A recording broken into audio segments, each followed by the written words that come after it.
Good morning. আমাদের দিনরাত্রির নতুন আরেকটি ব্লগে আপনাদেরকে স্বাগত। আশা করি সকলে ভালোই আছেন। আজ শনিবার, সকাল এখন 7টা। এখন তো ঠান্ডা পড়ে গেছে। খুব সকালে উঠলে কি সুন্দর চারপাশটা কুয়াশার চাদরে মুড়ে থাকে। আমার না কুয়াশা ভীষণ ভালো লাগে। আজ শনিবার, সকাল এখন 7টা। এখন তো ঠান্ডা পড়ে গেছে। খুব সকালে উঠলে চারিদিকটা কেমন কুয়াশায় মোড়া থাকে। এত ভালো লাগে দেখতে। দূরের অনেকটা দেখা যায় না হয়তো, কিন্তু প্রকৃতির একটা অন্য রূপ। আমার প্রিয় ঋতু এই শীতকাল। শীতকালে এত সুন্দর প্রকৃতির পরিবেশটা থাকে। আর সব থেকে আমার যেটা বেশি ভালো লাগে যে গরম লাগে না। আর কোনো আপনি ট্রেনে বাসে জার্নি করে শান্তি পাবেন, খেয়ে দিয়েও শান্তি পাবেন। আর এত ফুল চারিদিকে, এত অপূর্ব লাগে। আর এত রকমের সবজি পাওয়া যায়। আর পিঠে পুলি তো আছেই। শীত শুরু মানেই বাঙালির উৎসব, খাওয়া দাওয়ার উৎসব। আর এত মেলা চারিদিকে বসে, খাদ্য মেলা, বস্ত্র মেলা, হস্তশিল্পের মেলা, নানান রকমের মেলা। একদম সেই উৎসবের মরশুম। আমার এদিকে ব্রেকফাস্ট প্রায় রেডি, গরম দুধে। এবার এগুলোকে ভিজতে দেব। এখন ওই 7:15 মতন বাজে। ওই 8:45 নাগাদ 1.5 ঘন্টা মতন পরে আমি এটাকে ব্লেন্ড করে নেব। 1.5 ঘন্টা পরে আবার চলে এসেছি, এটাকে ব্লেন্ড করে উত্তমকে দিয়ে দিয়েছি। ও খেয়ে অফিস বেরিয়ে যাচ্ছে। উত্তম আজকে একটু তাড়াতাড়ি বেরিয়ে যাচ্ছে। ওর অফিসে না একটু বেশ সমস্যা হয়েছে। আসলে ওদের এই জবটা আমি খুব একটা বুঝি না। কর্পোরেট সেকশন তো, ওদের কী সব টার্গেট থাকে, কী সব অ্যাচিভ করতে হয়। তো সেইগুলো ফুলফিল না হলে ওদেরকে একটুখানি সমস্যায় পড়তে হয়, ওপর থেকে একটু চাপ আসে। যাই হোক, এই যে অংশটা দেখছেন, এটা কিন্তু 29শে নভেম্বরের শ্যুট করা। স্যারের যেদিন ফেয়ারওয়েল হয়েছিল, আমাদের যিনি গুরুদেব তার, সেই দিনের স্পেশাল ডেটাকে সুন্দর করে স্মৃতির মণিকোঠায় ধরে রাখার জন্য একটা আলাদা ব্লগ আমি বানিয়েছিলাম। এই অংশটাকে তার সাথে আমি জুড়ে দিইনি। এই বিশেষ দিনটাতে রিমির ফাইনাল প্রেজেন্টেশন ছিল পিএইচডি। তো পিএইচডি ফাইনাল প্রেজেন্টেশন কেমন হয় না হয় সেটাই আপনাদের সাথে আজকে শেয়ার করে নেব। আজ কল্যাণী বিশ্ববিদ্যালয়ের এডুকেশন ডিপার্টমেন্টের একটা পিএইচডি প্রেজেন্টেশন রয়েছে। আমাদের আজকের এই ওপেন হাইওয়ে সেশনে এক্সটার্নাল স্যার হিসেবে আছেন প্রফেসর কার্তিক প্রামাণিক, বাঁকুড়া ইউনিভার্সিটি। কার্তিক স্যারকে welcome. Rimi actually James sir এবং আমার জয়েন্ট সুপারভিশনে কাজ করেছে। যেহেতু দুজনেই সুপারভাইজার, সেহেতু আজকের এই সেশনটা চেয়ার করবে প্রফেসর ডি গুহ। আমি ম্যাডামকে রিকোয়েস্ট করছি এই দায়িত্ব পালন করার জন্য। আচ্ছা, আজকে ওপেন হাইওয়ে সেশন অলরেডি আমাদের এইচওডি স্যার বলেই দিয়েছেন যে আজকে Rimi Dutta final viva, open viva examination. আমি তাও আরেকবার রিপিট করি, source supervision professor Tarini Haldar এবং কো সুপারভিশনে ছিলেন প্রফেসর জয়ন্ত মিলে স্যার। তো আমি তারিণী স্যার এবং জয়ন্ত স্যার দুজনকেই রিকোয়েস্ট করবো। স্যার জয়ন্তকেই বলবো ইকোনমিক্স এমএ করার পরে তারপরে জানি না এটা সবাই জানে, তারপরে এমএ এডুকেশন করেছে। এমএ এডুকেশন করার পরে তারপরে এমএ করেছে, আবার এখানে অ্যাডমিশন নিয়েছে এবং আজকে তার ফাইনাল ভাইবা। ও একটা কলেজে আছে, ওই আমাদের সুনীতি যে এডুকেশনাল ট্রাস্ট আছে, ওখানে গেস্ট ফ্যাকাল্টি হিসেবে। Good morning, external sir. Good morning, my respected teachers, and good morning, all the scholars. Okay, coming to the background of my study, I want to make it short and simple that why I have chosen this topic. Basically, today in this digitalized world, we have seen that digital education have been from the primary section to the higher level, and everywhere there is including of digital education in studies. 5টা বছর ধরে গবেষণা করার পরে গবেষক গবেষিকারা এই দিনটার জন্য অপেক্ষা করে থাকে। কবে তাদের ফাইনাল প্রেজেন্টেশন হবে আর কবে তারা অ্যাওয়ার্ডেড হবেন। এই দিনটা সকলের কাছে চির আকাঙ্ক্ষিত। যারা ছাত্র অবস্থায় রয়েছে সকলেই তো চায় একটু গবেষণা করতে। এইখানে উপস্থিত রয়েছেন এডুকেশন ডিপার্টমেন্টের সমস্ত অধ্যাপক অধ্যাপিকাবৃন্দ। আর এখানে প্রেজেন্টেশন দিচ্ছে রিমি। এইগুলো তার অবজেক্টিভস। আপনাদের যদি কারোর ওর রিসার্চের ওপরে কোনো আগ্রহ থেকে থাকে, আপনারা পজ করে ওখান থেকে অবজেক্টিভসগুলো দেখে নিতে পারেন। কিন্তু স্টিল বললে ভুল হবে, যে যেখানে আমাদের পড়াশোনার জন্য ল্যাপটপ বা কম্পিউটার দরকার হয় সেইটা সবাই অ্যাভেল করতে পারে না। তো সেইটা একটা কিছু সবার মধ্যেই একটু কিছু প্রবলেম দেখা গেছে যারা একটু ব্যাকওয়ার্ড ক্লাসেস। টিচারদের মধ্যে যেটা দেখা গেছে সেটা হচ্ছে তুমি ট্র্যাডিশনাল এডুকেশন চায়, কারণ ক্লাসরুমে তারা ফেস টু ফেস লার্নিংয়ে বিলিভ করে, ফেস টু ফেস লার্নিংয়ে তাদের টিচিং লার্নিংটা খুব ভালো হয়। আর স্টুডেন্টসরা আরেকটা বেনিফিট যেটা বলেছে যে আগে যেরকম রিসেস বা কোনো ভেকেশন হলে কোনো ক্লাস নেওয়া হতো না বা টিচার্সদের সিলেবাস ইনকমপ্লিট রাখলে সেটা কমপ্লিট হয়তো হতো না কোনো কারণে, কিন্তু এখন যেহেতু অনলাইন ক্লাসেসের ফেসিলিটিস আছে, টিচার্সদের নিজের টাইম মতো অনলাইন ক্লাসেস দিয়ে নোটস দিয়ে এবং স্টুডেন্টদের সাথে কমিউনিকেশনটা ভালো করতে পারে।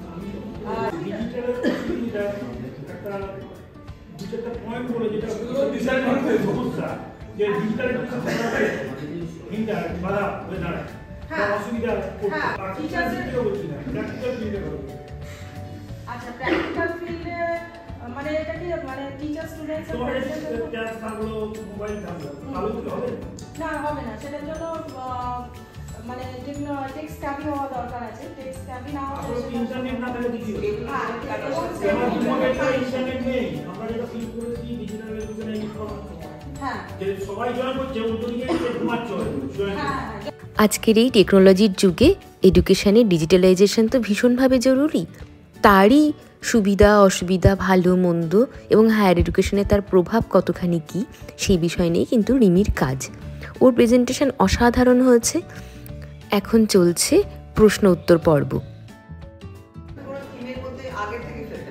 না, সেটা আমি এজন্য পুরোটাই ইন্টারঅ্যাক্টিভ করেছি, কারণ আমি ওদের পার্সপেক্টিভ থেকে আমি নিজে টিম করতে চেয়েছি। মানে আমি কোনো পিয়ার এইটা স্যার যখন আমি রিপোর্টটা প্রডিউস করছি out of 6 from percentage combination from percentage defined out of 6 which options তোমার ট্যালি করছে না, এইটা তো অ্যানালিসিস।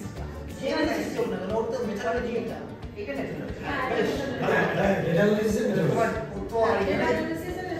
তাহলে এখানে তো আমার তো ঠিক করতে হবে, সেট করতে হবে। আমাদের চেয়ারম্যান বলছে যে এটা model very good, but what is the prediction about the percentage from the finding?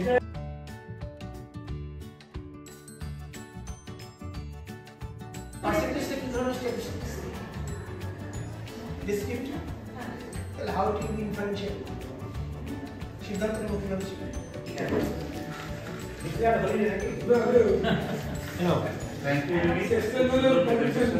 এবং চেষ্টা করেছো ভালো করে ডিফেন্ড করতে সমস্ত সকলের সমস্ত কন্ডিশন ভাই আসছে যে বিগত ডক্টর বিগত এবং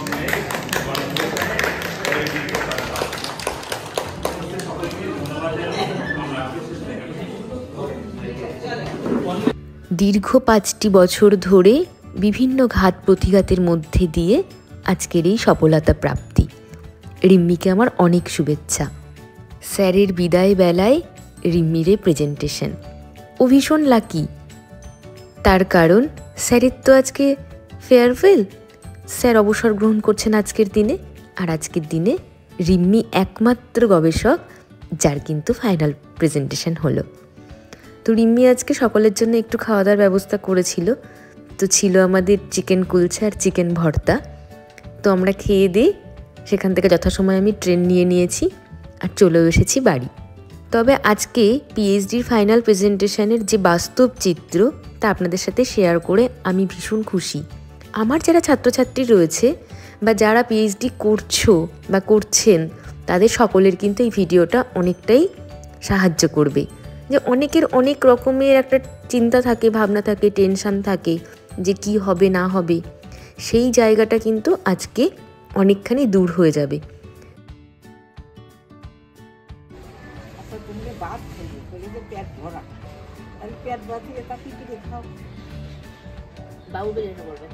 আমি পেট ভরা খাইছি না, দিন পেট ভরে খাইনি, অত পেট ভরে ভাত খেতে নেই। আমি খালি ভাত দেখলাম, এখন যদি খেতে আমি ডাক্তারে খাবার হতো খেলাম না। আমাকে নিয়ে মামুনির অনেক প্রশ্ন, তো মাঝে মধ্যে ভালোই লাগে শাশুড়ি বৌমার এই খুনসুটি। আর এই দেখুন আটাটা খাওয়ার পরে মামুনি সেই বীজ এখানে পুঁতে দিচ্ছে। এখন তো শীতকাল, আমি জানি না এই বীজ থেকে চারা হবে কি না। তো মামুনি আশাবাদী, আমিও তার সাথে সাথে। এবার আমরা নিচে নামবো, সন্ধ্যা প্রায় হয়ে এলো, গিয়ে নিচে গিয়ে সন্ধ্যা দেব। চলুন যাই নিচে। আজকের দিনটাতে একটা কথা আমার খুব মনে হচ্ছিল যে রিমির ফাইনাল সাবমিশন কি সুন্দর ক্যামেরাবন্দি হয়ে থেকে গেল। আমার যখন ফাইনাল সাবমিশন হয়েছিল তখন যে আমি কেন ভিডিও বানানো শুরু করলে আমার এই দিনটাও কিন্তু স্বর্ণাক্ষরে সারা জীবনের জন্য আমার সাথে থেকে যেত আমার এই ইউটিউব চ্যানেলে।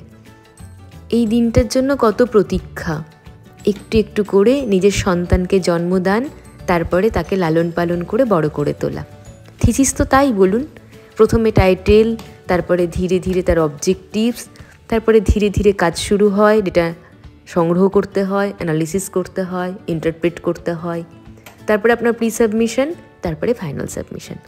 দীর্ঘ 5 বছরের একটা জার্নি আজকে সমাপ্তি। আমি যখন রিমির এই ভিডিওটা তৈরি করছিলাম ওই সাইকোল্যাবে বসে, তখন আমার শুধু এই কথাটাই মনে হচ্ছিল, আমার বেলায় কেন করিনি। নিজের এই বিশেষ দিনটা জীবনে তো আর আসবে না, তখন যদি আমি ক্যামেরাবন্দি করে রাখতাম তাহলে আমার যখন মন চাইতো আমি খুলে দেখতে পারতাম আমার অ্যাচিভমেন্ট। এটা তো বিরাট বড় পাওনা, তাই না বলুন? দেশে বিদেশে যে প্রান্ত থেকেই আপনারা এই ভিডিওটি দেখছেন, যারা গবেষণা করছেন বা করতে ইচ্ছুক, তাদের জন্য আজকের ভিডিওটি কিন্তু ভীষণ উপকারী। মানে অনেক রকমের অ্যাংজাইটি থাকে, অনেক কিছু থাকে, সেইগুলো সব দূর হয়ে যাবে। আসলে কিছুই না, নিজের সন্তানের সমস্ত খুঁটিনাটি 5 জনের সামনে সুন্দরভাবে মেলে ধরা। আর নিজের গবেষণার কোথায় কি কাজ করেছি সে তো আমাদের থেকে, নিজের থেকে ভালো আর কেউ জানে না। তো সেই জায়গা থেকে যেখানেই যা প্রশ্ন হোক না কেন, আমার মনে হয় একজন গবেষক তা খুব সুন্দরভাবে উত্তর দিতে পারেন। তো সেটা নিয়ে কোনো প্রশ্নই থাকতে পারে না যে গবেষকের কাছে তার কাজ দুর্বোধ্য থাকবে। তবে আমি একটু এখন চা নিয়ে নিয়েছি, আর চলুন সুচিত্রা ভট্টাচার্যের একটা গল্প পড়ি।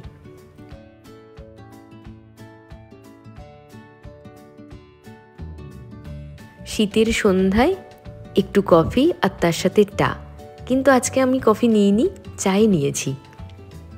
যে গল্পটি আজকে পড়ব অসাধারণ একটি গল্প। যারা আমার ছাত্রছাত্রী আমি তাদেরকে এই গল্পটি পড়ার জন্য বলছি। সুচিত্রা ভট্টাচার্যের যে গল্প সমগ্র রয়েছে তার থেকে তোমরা এই গল্পটি একবার সংগ্রহ করে পড়ো। এক ধরনের বিপন্নতা গল্পের নাম। 2 বন্ধুর খুব ছোট্টবেলায়, মানে ক্লাস 9-এ যখন তাদের বিচ্ছেদ হয়, একজন ট্যাক্সি চালক আর একজন কর্পোরেট জগতের শীর্ষে।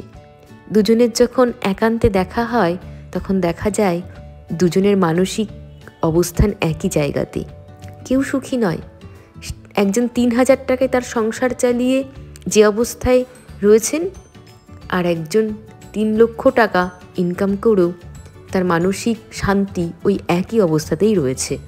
সেই কারণে এর থেকে আমি একটি কথাই উপলব্ধি করেছি যে মানসিক শান্তিটা ভীষণভাবে আপেক্ষিক। আমরা সুখী কি সুখী নয় সেটা সম্পূর্ণভাবে আমাদের নিজেদের ওপরেই নির্ভর করে। টাকা তো অবশ্যই জীবনে প্রয়োজন, কিন্তু টাকাই সব কিছু নয়। 3000 টাকাতেও যে মানুষটি যে মানসিক শান্তি নিয়ে রয়েছে আজকের পৃথিবীতে, 3 লাখ টাকা ইনকাম করেও যদি একটি মানুষ একই মানসিক শান্তি নিয়ে থাকে, তাহলে টাকার ভ্যালু কোথায় বলুন তো? সুচিত্রা ভট্টাচার্য কিন্তু তার এই গল্পে খুব সুন্দরভাবে দেখিয়েছেন। যাই হোক, গল্প করতে করতে ডিনারের টাইম হয়ে গেছে, আর রাতে আজকে বানিয়ে নেব ডালিয়া। তার জন্য আজকে সবজি কেটে নিচ্ছি, গাজর, তার সাথে নিয়েছি আপনার ওই ফ্রোজেন মটরশুঁটি আর একটুখানি পেঁপে, মানে 4 ভাগের 1 ভাগ নিয়েছি পেঁপে, খুব বেশি দেব না। আর হাফ আলু দেব, আর দেব 2টো পটল আর অর্ধেকটা মূলো, আর তার সাথে যাবে একটুখানি ফুলকপি আর একটা টমেটো। এই সমস্ত সবজিগুলোকে ডুমো ডুমো করে কেটে নিলাম। এইগুলোকে আগেই আমি ধুয়ে নিয়েছি, আর দিয়েছি এর সাথে 2টো লঙ্কা। এবার যেটা আমি ডালিয়া বানাই, এর আগেও আমি একদিন দেখিয়েছি, আজকে আর একবার বলে দিই। একটা ছোট্ট বাটি আছে আমার, ওটা তো ওই 100 গ্রামের বাটি আর কি। ওই বাটির 2 বাটি ডালিয়া নিয়েছি, আর 2 বাটি নিয়েছি ডাল। 1 বাটি ডাল আমি সকালেই ভিজিয়ে রেখেছিলাম, এটা ছোলার ডাল। আর 1 বাটি নিয়েছি মুগের ডাল, ওই ছোটো বাটিরই। আর তার সাথে তো দেখলেন সবজি আমি কী কী দিয়েছি। আর দিলাম হাফ টিস্পুন হলুদ, হাফ টিস্পুন জিরের গুঁড়ো আর 1 চিমটি মতন 5 ফোড়ন আর 1 চামচ লবণ। এটাকে আমি জল দিচ্ছি পরিমাণ মতন বলতে ওই সবজিগুলো একদম সমান সমান জল দিলাম। মানে আপনারা যদি একটু পাতলা খিচুড়ি খেতে পছন্দ করেন তাহলে জল আর একটু বেশি দেবেন। দিয়ে এটাকে আমি সামান্য 2-4 ফোঁটা তেল দিলাম, দেখতেই পেলেন সাদা তেল দিয়েছি। এবার চামচ দিয়ে এটাকে ভালো করে মিশিয়ে দিয়েছি। এরপরে 4টে সিটি পড়বে। 4টে সিটি পড়ার পরে ফুল স্টিমটা আমি এর মধ্যে রাখবো। যখন দম শেষ হয়ে যাবে তখন প্রেসার কুকারের লিডটা ওপেন করব। এই দেখুন আমার ডালিয়ার খিচুড়ি রেডি। এই খিচুড়িটা কিন্তু গরম গরম ঘি দিয়ে খেতে অপূর্ব লাগে। শীতের রাতে ডালিয়ার খিচুড়ি আর কি বলুন। যাই হোক, আজকের ব্লগটি যদি ভালো লেগে থাকে তাহলে প্লিজ একটা লাইক করে দেবেন। আর যারা এখনও আমার চ্যানেলটি সাবস্ক্রাইব করেননি তারা প্লিজ প্লিজ প্লিজ সাবস্ক্রাইব করে দেবেন। আজ আসি, দেখা হচ্ছে পরের আরেকটি নতুন ব্লগে। শুভরাত্রি।